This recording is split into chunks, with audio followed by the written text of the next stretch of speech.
Welcome to the Nudist Foodist. Today, I'm going to make those egg bites that you're paying way too much for at the coffee shop every morning. You can make them at home, stay in your natural state, and enjoy a relaxing and free morning at home. The ingredient list is super simple.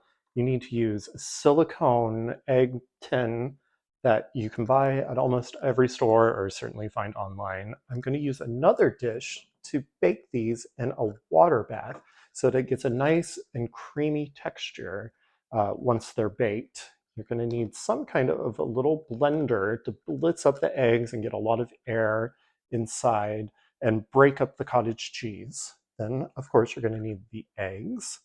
I'm going to use some pre-cooked bacon. Yes, you can cook bacon when you're naked. Do it in the oven. Don't be a dumbass. I have some pre-shredded cheese. Today I'm going to use some pepper jack cheese because I like things a little spicy. And then finally, some cottage cheese, which gives you a creamy, rich texture in there. I know it sounds a little weird, but all of these egg bite recipes use this trick of using the cottage cheese in them to get a really creamy texture. And of course, salt, pepper, some cooking spray to make sure that they don't stick. And then I have my kettle here to boil some water so that we can make a water bath to bake them in. Start by cracking your eggs into your little blender here. For this recipe, I'm using 5 eggs. I found that to be the right ratio to get nice and creamy texture without it being too dense. If you add too many eggs, they get a little dense and they're not quite as fluffy as the ones that you tend to get at that fancy coffee shop that you go to.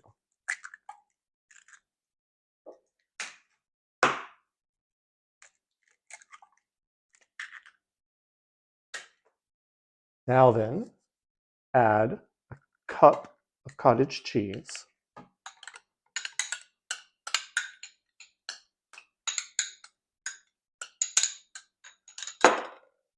And finally, of course, some salt and pepper to taste.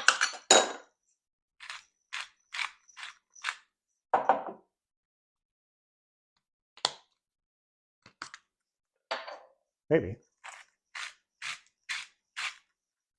The cottage cheese already has a little salt in it, so you don't have to be too aggressive with the salt. And now you need to blitz it up for a full minute. It'll get a lot of air in there and it'll make everything nice and homogeneous, combined and silky smooth for great texture at the end. 1 minute later, now we're back. Let's look at the silicone mat. Use a quick little spritz of a cooking spray. This just helps make sure that they don't stick. The silicone mat also makes sure that they won't stick and that you'll be able to get them out of the mold very nice and easily.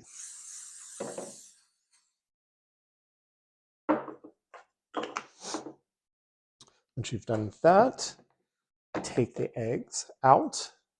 This little mini blender has a convenient little spout, and you can pour the egg mixture into each muffin tin nice and evenly. This ratio, this recipe works perfectly for this mold, which is 8 egg bites, 8 muffins, so to speak. Now is the time to get creative and add the toppings and everything that you like. It's traditional. The ones at the fancy coffee store that you've probably all been to have bacon and Gruyere. So today I'm going to use bacon. Like I said, take a little pinch and add it to each muffin, probably about a teaspoon worth, maybe a little more. As always, measure with your heart. And of course, everybody makes fun of nudists that you can't cook bacon when you're naked, and that's not true. I wrote a whole blog post about it, and I'm going to link to it in the description below. Go and read it. Don't be a dumbass. Bake your bacon in the oven.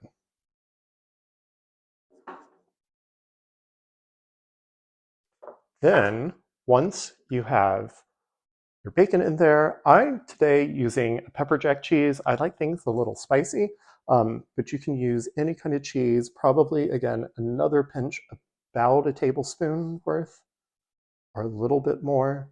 You don't want it too much, but you also want to have that cheesy goodness in there. So again, measure with your heart.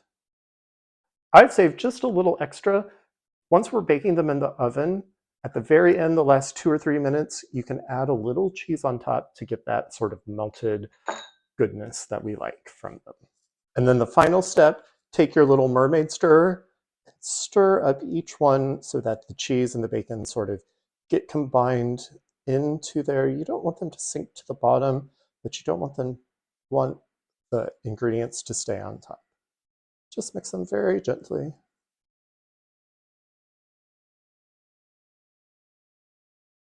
And there you have it. Okay, we're ready. Let's get the kettle and the boiling water, and we'll put them in the oven at 300 degrees for about 20 minutes. It'll depend a little bit on your oven and the size of your muffin tins, but we want to cook them sort of on a low oven so that they don't dry out and that we get a really nice texture. I have my kettle here with boiling water. You want to pour in about halfway up the silicone muffin tins in your baking dish that is just slightly larger. This is going to make a sort of moist and nice environment for these eggs to bake in so that they don't get dry and dense, and it'll keep them nice and fluffy like the ones that you get. You might need to adjust your mat just a little bit so that you can easily pour this in. Be careful, you don't want to get the water in the eggs, you just want to get it around the outside.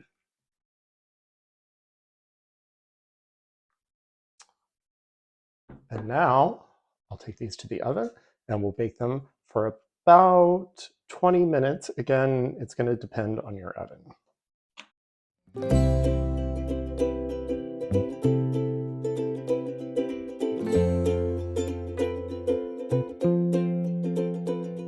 While the egg bites are baking in the oven, I thought I'd just chat a little bit with you.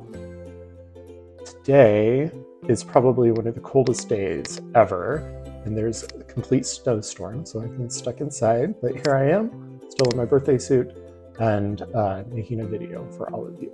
So don't forget to come back, and you can visit my website.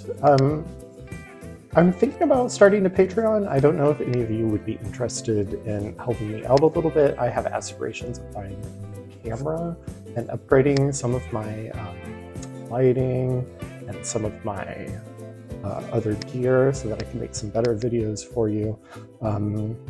You'd be interested in helping support that, please let me know in the comments below, or you can check out on my website. I have a link. For the last few minutes of them baking in the oven, I like to add a little bit of that extra shredded cheese on top so that it gets kind of melty.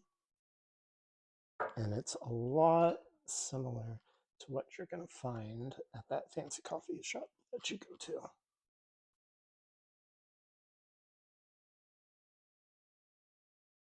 I've got my egg bites out of the oven here. They're nice. I sprinkled a little cheese on them about a couple minutes before they were ready to come out of the oven, just so that you get a little bit of that melty goodness on them.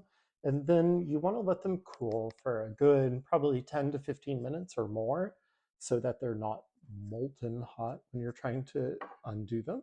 And then you can just, if you're going to eat them today, pop out a couple of them. I'm using a simple knife, run it around the edge. And then with these silicone molds, it's really beautiful. You can just pull them out and put them on the plate. Typically, I eat two, like you do at the coffee shop. They're super simple, and then I store the rest in a reusable glass dish here, but you can pop out the rest of them. In fact, you can sort of do it with your hands. Nice and simple. And then all week long, for the next couple days, I have breakfast ready to go. I pop downstairs, throw these in the microwave for probably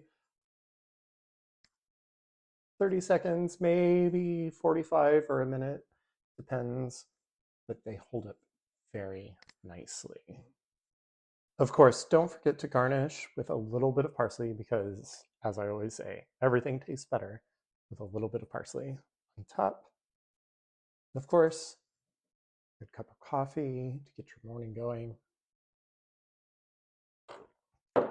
My new obsession is this green pepper Cholula hot sauce. A little bit of hot sauce because I like things a little spicy. And here you go. You'll see here that these are nice and gooey, creamy, a soft texture inside, delicious, just like you can get at the coffee shop that you go to, but it's way cheaper.